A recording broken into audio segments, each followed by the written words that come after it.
그 음악 제목이 행복한 가정이었습니다. 우리 한번 이렇게 고백했으면 좋겠습니다. 제가 예수님 모신 가정은 하면 여러분들은 행복해요 이렇게 하면 됩니다. 한번 해볼까요? 예수님 모신 가정은 이걸 좀 더 상큼하게 하겠습니다. 예수님 모신 가정을 하면 행복해요 이렇게 해야 되는데 그냥 하면 재미없잖아요. 좀 이렇게 상큼하게 행복해요 이렇게 한번 해보겠습니다. 한번 해보겠습니다. 시작.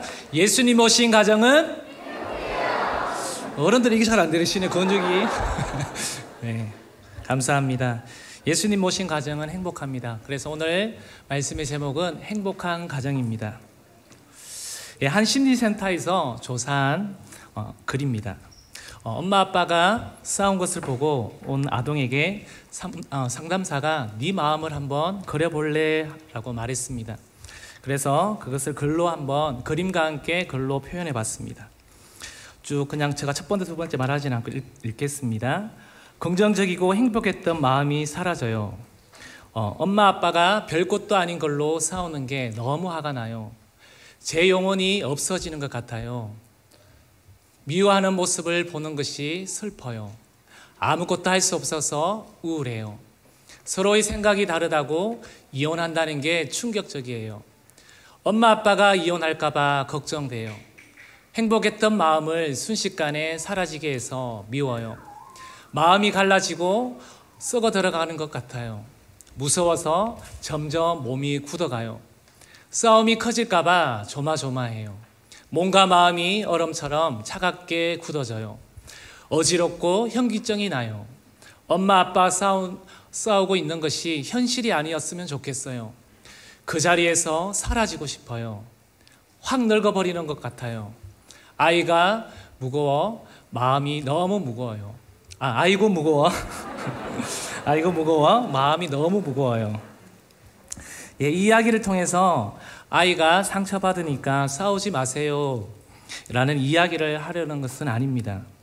흔들리지 않고 피는 꽃은 없듯이 싸우지 않는 부모도 그리고 싸우지 않는 형제들도 없습니다.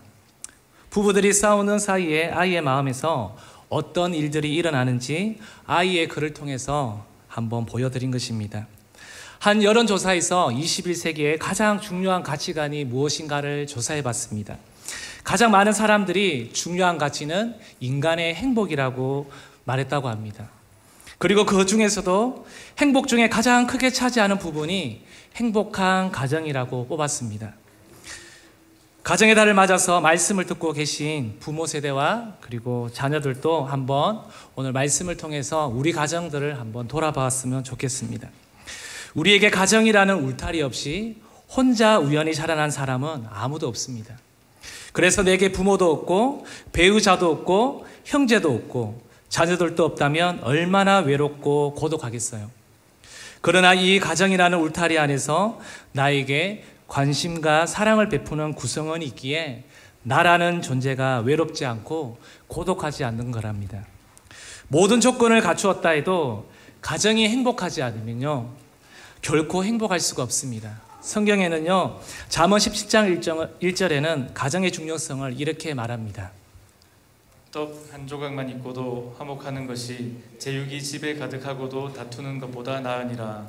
잠언 21장 9절 말씀에도 같이 한번 읽어볼까요? 다투는 여인과 함께 큰 집에서 사는 것보다 움막에서 사는 것이 나으니라. 예.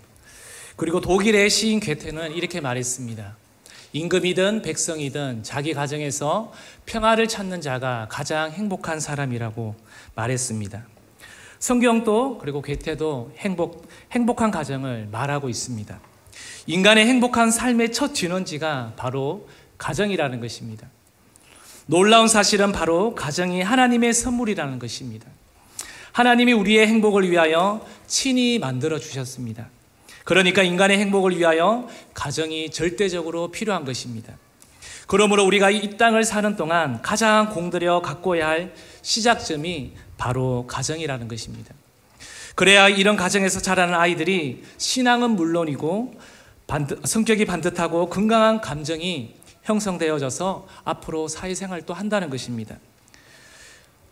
이런 가정에서 살아가는 부부와 또 보고 듣고 자란 이 자녀들이 사회에서도 행복하게 일을 할 수 있다는 것입니다. 그리고 교제할 수 있다는 것입니다. 그러면 우리가 여호와의 길을 걷기 위해 행복한 가정이 되기 위해서는 첫 번째로 바로 화목한 가정입니다.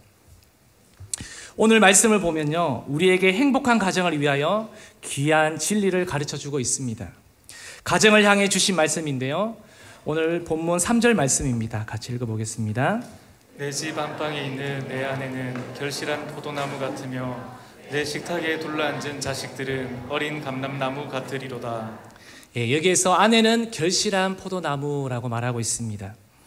흔히 포도나무라고 말할 때는 이스라엘을 상징하기도 하고요, 많은 뜻을 가지고 있습니다. 예수님을 상징하기도 하고요, 여러 구절이 있으나 여기 본 구절에서는 바로 풍요와 즐거움에 대해서 의미하고 있습니다. 감람나무는 이스라엘에서 죽지 않는 나무로서 알려져 있습니다. 그래서 심지어는 오래된 나무에서도 시간이 죽은 것 같은데 그곳에서 싹이 난다는 것을 말합니다. 부모들이 지켜온 신앙을 그대로 이어가는 모습을 표현한 것입니다. 아내도 자녀도 모두가 아름답고 탐스러워서 가정에 행복이 넘치는 모습을 말하고 있습니다. 한마디로 행복한 가정의 절정을 말하고 있지요. 이것은 가장이 자기 가족이 얼마나 귀한가를 깨닫게 합니다. 시편 저자는 가족들이 이렇게 귀하다는 것을 특히 바로 가장에게 말하고 있다는 것입니다. 가장이 배우자의 귀중함을 알고 자녀의 소중함을 알 때 가정은 행복하다는 것입니다. 역으로 생각해 보면 가장뿐만 아니라 아내도 자녀들도 가족의 소중함을 알 때 가족은 화목해져서 행복한 가정이 된다는 것입니다. 가끔 행복해야 할 결혼이 왜 오래 가지 못하시는 줄 아십니까? 물론 다양한 이유들이 있습니다. 부부 중에 한쪽이 배우자의 귀중함을 모르고 자존감을 손상시키기 때문에 그렇습니다. 바로 공부는 많이 했고 또 성공은 했지만 인격과 성품에 대한 공부를 하지 않았기 때문에 그렇습니다. 가정이 무너져가는 길을 막는 길은 아내나 남편이 서로 귀하게 여겨주고 칭찬과 존경심을 가질 때 바로 그 가정은 바로 세워진다는 것입니다. 사무엘상 2장 30절에 보면요, 우리 뒷부분에 빨간 줄로 표시되어 있는 부분을 함께 읽어보겠습니다. 나 여호와가 말하노니 결단코 그렇게 하지 아니하리라. 나를 존중히 여기는 자를 내가 존중히 여기고 나를 멸시하는 자를 내가 경멸하리라. 마찬가지로 하나님께서도 우리가 하나님을 존귀히 여길 때 하나님도 우리를 존귀히 여기신다는 것입니다. 우리가 하나님을 존중히 여기지 않을 때 바로 하나님께서 나를 멸시한다는 것입니다. 그렇다면 바로 가정 안에도 어떻겠습니까? 이러한 원리가 적용이 된다는 것입니다. 그럴 때 서로를 신뢰하고 서로의 필요성을 느끼게 됩니다. 부부싸움 중에 상대를 공격하더라도 약점인 컴플렉스, 자존심을 건드려서는 안 된다는 것입니다. 그것을 건드리면 학력이나 인품과 상관없이 반사적으로 무자비한 공격을 당하게 된다는 것입니다. 우리는 이 사실을 알고 있습니다. 그런데 왜 일상생활에서 우리가 잘 되지 않을까요? 은혜 안에 머무르지 못하면 항상 우리는 방어, 태세와 공격적인 자세를 갖고 있게 된다는 것입니다. 은혜 안에 머물 때 화목한 가정을 위하여 서로를 존귀히 여기는 마음을 갖게 된다는 것입니다. 성경은 우리에게 남편은 아내를 사랑하고 아내는 남편에게 순종하라고 했습니다. 남편이 아내를 존중히 여기는 것이 바로 사랑이라고 말했습니다. 또한 아내가 남편을 귀하게 여기는 것이 순종하는 것입니다. 이러한 마음으로 서로를 향해 노력할 때 행복한 가정이 이루어진다는 것입니다. 시어머니가 밥을 짓기 위해 며느리에게 불을 떼라고 말을 했습니다. 갓 시집 온 며느리는 밥을 짓는 경험이 없는 터라 밥물이 넘치는 줄도 모르고 계속해서 불을 떼다가 솥도 태워버리고 또한 밥은 다 타버렸습니다. 놀란 며느리가 어찌할 바를 몰라서 한쪽에서 흐느끼며 울고 있을 때 시어머니가 오셔서 그 며느리를 위로합니다. 아가야, 내가 물을 너무 적게 부어서 그렇게 됐구나. 미안하다. 그때 시아버지가 나오더니 말합니다. 내가 부엌에 땔감을 너무 많이 들여서 그렇게 됐네. 미안하다. 그러자 신랑이 와서 또 말합니다. 내가 너무 물을 적게 길어서 와서 그렇게 됐다네. 내 잘못이에요. 서로가 다 자기 탓으로 돌리면서 며느리의 실수를 감사하니 며느리의 마음이 너무나도 가벼워졌다는 것입니다. 바로 화목한 가정이 만들어지는 것은 바로 이렇게 서로가 애쓸 때 만들어진다는 것입니다. 우리 가정은 화목하신가요? 한번 우리 가정을 돌아봤으면 좋겠습니다. 문제 앞에 나의 탓으로 돌리는지 아니면 서로를 향해서 화살을 날리는지를, 창을 던지고 있지 않는지를 한번 돌아봤으면 좋겠습니다. 어느 날 아이가 아빠에게 말합니다. 아빠, 요즘 너무 힘들어요. 좋은 아빠는 그 아이의 얼굴을 쳐다봅니다. 반드시 쳐다보면서 뭐라고 말하는지 압니까? 야, 너 정말 힘들지? 그래, 얼마나 힘들어? 이렇게 말합니다. 그런데 우리 한국 아빠는 이 자녀를 강하게 키운다고 아빠, 나 힘들어. 이렇게 말하면 야, 니만 힘들어? 아빠도 힘들단 말이야. 지금 글로벌 위기야. 이렇게 말한답니다. 그러면 자녀는 아빠와 바로 대화가 단절된다는 것입니다. 그렇게 가족을 비판하는 말, 서운한 말들을 너무 쉽게 해서는 안 된다는 것입니다. 그러면 행복이 금이 가고 행복은 사라진다는 것입니다. 성경은 계속해서 말씀합니다. 로마서 12장 18절 말씀입니다. 할 수 있거든 너희로서는 모든 사람과 더불어 화목하라. 데살로니가전서 5장 13절 말씀입니다. 그들의 역사로 말미암아 사랑 안에서 가장 귀히 여기며 너희끼리 화목하라. 예, 사랑 안에서 가장 귀히 여기며 또 너희끼리 화목하라고 합니다. 이것이 우리 가정에게 명령하신 하나님의 뜻입니다. 화목을 깨뜨리지 말고 화목을 지키려고 애쓰시기를 바랍니다. 무엇보다 말과 행동과 그리고 믿음으로 하셔야 한다는 것입니다. 우리 주님이 하나님과 우리 사이를 화목하게 하시려고 희생하시며 노력한 것 같이 우리도 우리 가정을 화목하게 만들어 나아가는 가정이 되시기를 축복합니다. 두 번째입니다. 여호와의 길을 걷는 행복한 가정이 되기 위해서는요, 질서로 세워가는 가정입니다.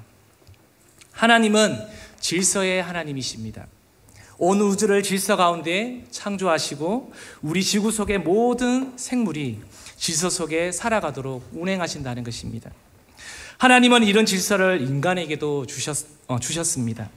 특히 가장이 하나님이 자기에게 주신 권한을 잘 사용하여 가족들이 가장의 권한을 인정하고 따를 때 질서 있는 행복한 가정이 되게 하셨습니다.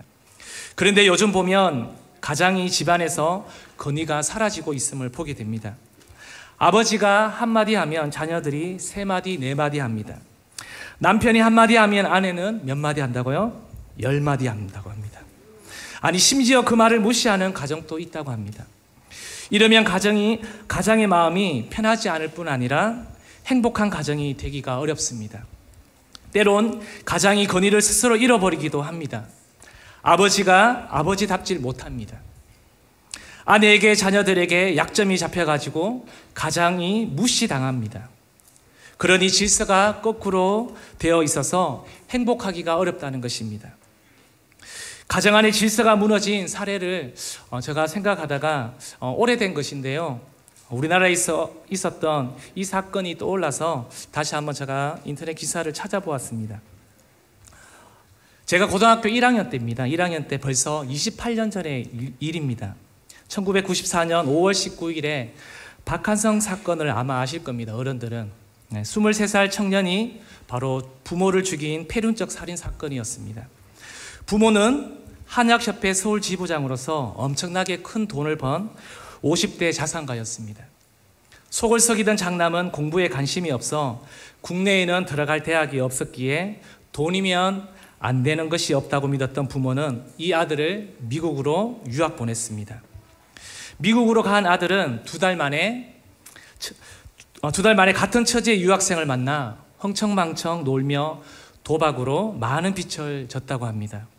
한국에서 부모와 살 때도 자기 멋대로 살던 아들이 먼 타향으로 가서 잔소리하는 사람도 없는데 마음을 다잡고 공부할 리가 없지 않겠습니까? 결국 박한상은 미국 유학 중에 도박과 향락에 빠져서 빛이 늘어가는 생활이 계속 지속되자 아버지의 반강제적인 호출을 받고 국내로 돌아오게 되었습니다. 이 일로 인해 아버지에게 심한 반감을 갖게 되었고 바로 부모의 100억 원대의 유산을 상속받기 위해 깊은 밤 부모님이 주무시는 안방에 들어가서 부모님을 잔인하게 살해하고 거기에다가 불을 질러서 바로 페루나로 뉴스를 뜨겁게 달구온 사건들이 있었습니다. 안타까운 사실은요, 이 사실 가운데 박한상의 아버지는 독실한 기독교인이었다고 합니다. 강북의 한 교회의 장로이기도 했다고 합니다. 이런 아빠를 따라서 박한상도 고등학교 때까지 고등부에서 해상도 하고 나름 신앙생활도 했다고 합니다. 그런데 고3이 되는 순간 이 자녀를 공부시켜야겠다고 그 다니던 교회를 그만두고 다른 곳으로 이사를 갔다고 합니다. 결국 집중하지 못하고 그 박한상은 배회하게 되는 것입니다. 결국 지금 그의 부모는 죽고 이미 없지만 본인은 지금 사형수로서 복역 중이라고 합니다. 결국 부모의 건의를 무시하는 가정치고 행복한 가정이 없습니다. 자녀의 마음속에 부모에 대한 존경심도 없고 부모의 건의를 인정하는 마음이 없는 질서가 없는 가정은 결코 행복할 수가 없습니다. 또한 가르쳐야 할 때 바른 가르침을 주지 못한 가장의 잘못도 돌아보아야 합니다. 그렇지 않으면 시간이 지나 부모나 자식이 함께 뼈아픈 고통의 시간을 보내야 한다는 것입니다. 오늘 오전 목사님 말씀처럼 믿음의 명문 가문을 세우기 위해서는 제자 3대를 우리는 이뤄가도록 바로 이러한 질서 속에서 자녀를 예수님의 제자로 키워나가야 할 사명이 바로 우리 부모에게 있다는 것입니다. 거룩한 삶을 위해 우리가 끊어야 할 것을 끊도록 함께 우리 부모와 함께 애써야 한다는 것입니다. 노력할 때 이러한 모든 저주가 끊어질 줄로 믿습니다. 구약의 제사장 엘리는 오늘날 목회자와 같이 예배를 인도하는 사람이었습니다.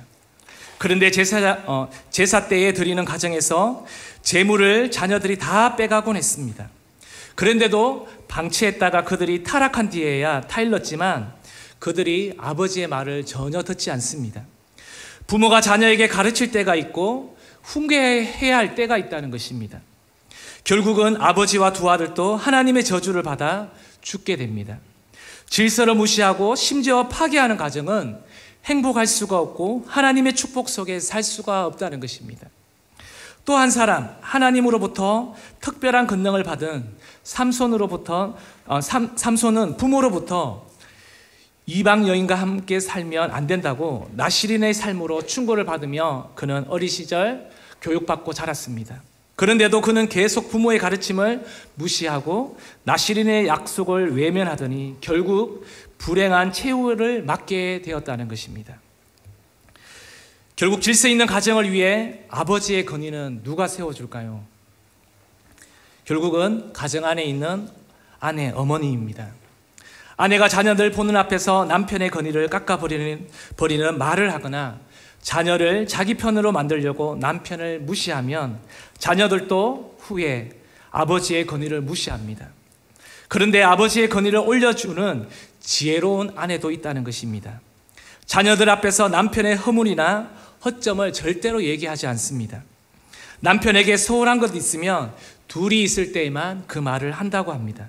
그리고 아이들 앞에서는 항상 남편을 말할 때 존경하는 말, 그리고 인정하는 말, 귀하게 여기는 말만 한다고 합니다. 그래서 아이들이 아버지의 알기를 정말 훌륭하도록 만든다고 합니다. 특히 교회 안에는 이런저런 일들이 참으로 많이 일어납니다. 행여나 성도들 가운데 좋지 못하고 덕이 되지 못한 일을 듣고 보았더라도 그것을 자녀들이 있는 앞에서는 흉보는 것이 아니라 긍정의 방향으로 말할 수 있고 기도해 줄 수 있는 성도님들이 다 되시기를 바랍니다. 오늘 말씀을 보시길 바랍니다. 가정의 소중함을 누구에게 일깨워주고 있습니까? 자녀가 아니고 아내가 아니고 바로 가장에게 말하고 있습니다. 그 이유가 뭐냐 하면 그만큼 가장이 소중하기 때문에 그렇습니다. 가장이 가정의 대표입니다. 성경에 말하는 원리입니다. 그래서 가장에게 가정의 소중함을 일깨워주며 가장에게 가족의 축복할 축복권도 하나님께서 주셨다는 것입니다. 여기서 반문할 수도 분명히 있을 것입니다. 남편은 예수도 모르고 믿음도 없고 그리고 영적 권위도 없는데 그러면 어떻게 해야 합니까? 라고 반문할 수 있습니다. 물이 포도주 되어진 기적처럼 겸손히 아내가 항아리에 기도의 향으로 계속해서 채워야 한다는 것입니다. 인내하며 기도하는 그 역할을 감당하시면 성경이 말씀하는 영적 질서 가운데에 그 가장을 바로 우뚝 서게 되리라 믿습니다.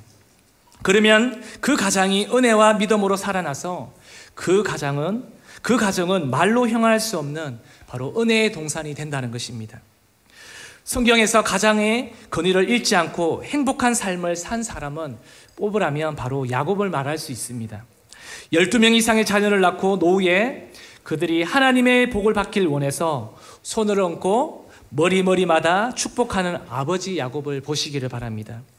아버지의 축복을 받고 싶어 마음을 경건하게 하고 아버지 앞에 머리를 숙이는 자녀들을 한번 보십시오. 아버지의 영적 권위가 축복의 통로로 쓰임받는 곳에서 나타나니 참 아름답고 질서가 있지 않습니까? 하나님은 가장을 통해서 자녀들에게 축복하도록 만드셨습니다. 부모와 거리를 두고 축복받는 인생은 결코 복을 받을 수가 없습니다. 하나님은 자녀들과 배우자들이 가장의 권위를 존중하고 그 권위에 순종하기를 원합니다.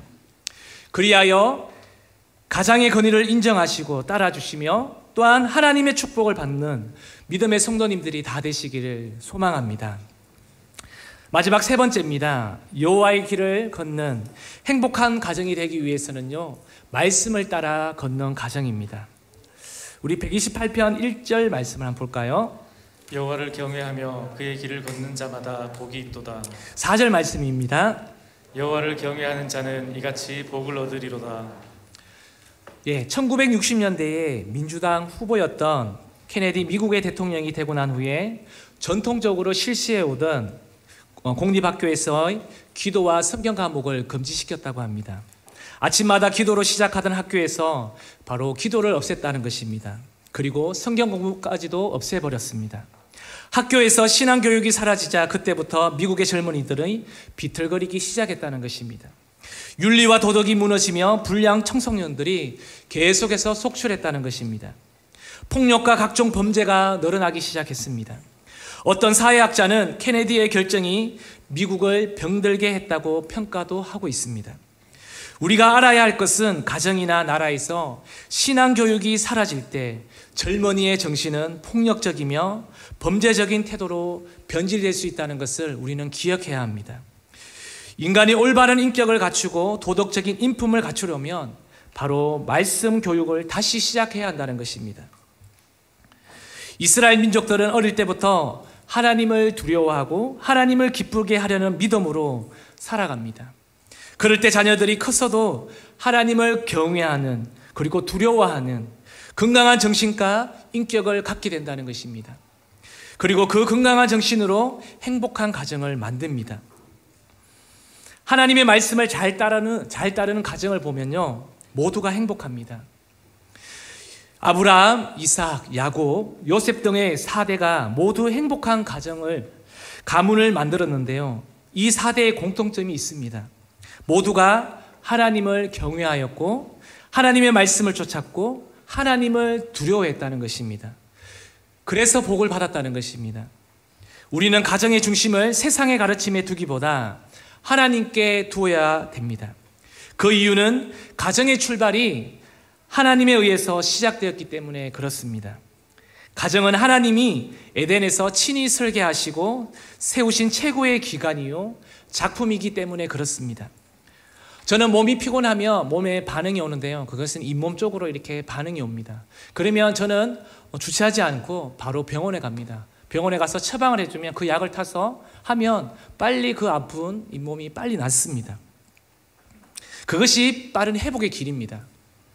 그러므로 가정도 어떤 문제가 발생하면 가정을 만드신, 가정을 디자인하신 하나님께 진단을 받고 그분의 말씀 앞으로 나와서 기도하며 치유함을 받아야 합니다.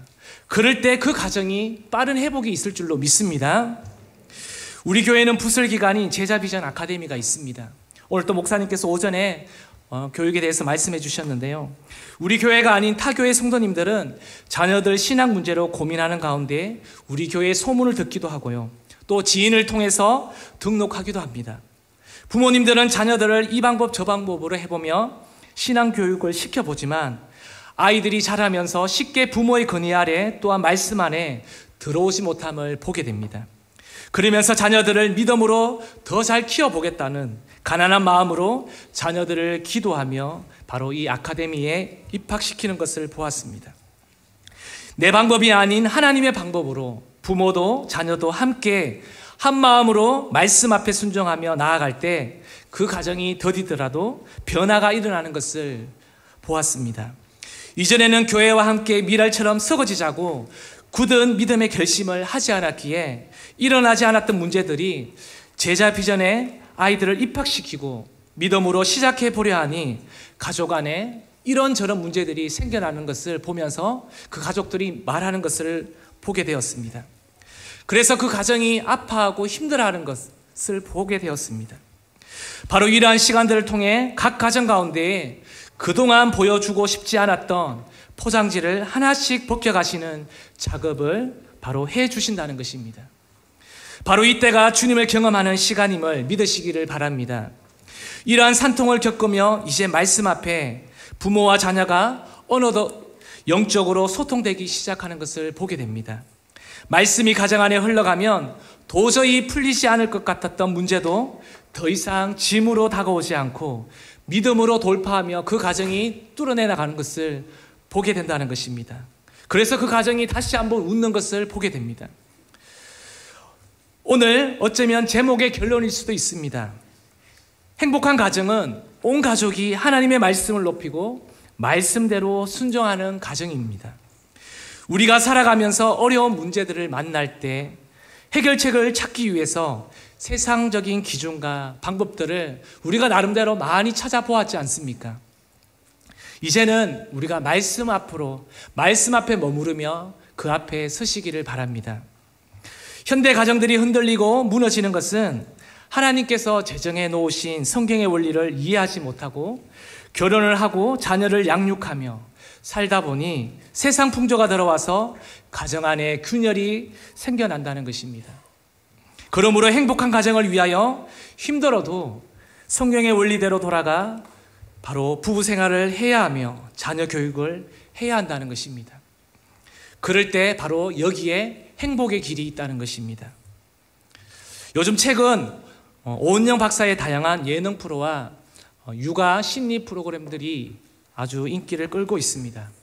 왜라고 생각하십니까?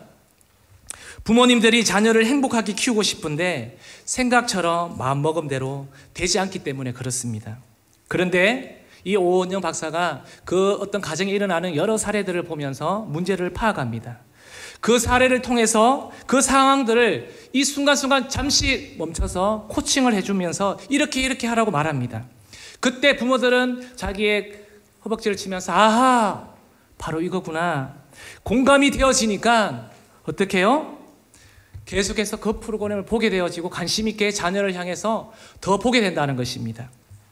하물며 자녀를 바르게 고쳐보겠다고 인간의 코칭도 받으며 해보겠다는 다짐을 한다면요, 인간을 지으시고 우리의 생각과 마음을 아시는 하나님 말씀 앞에 내 가슴에 조명되어지고 강하게 강타한다면요, 우리 마음속에 무엇이 생길까요?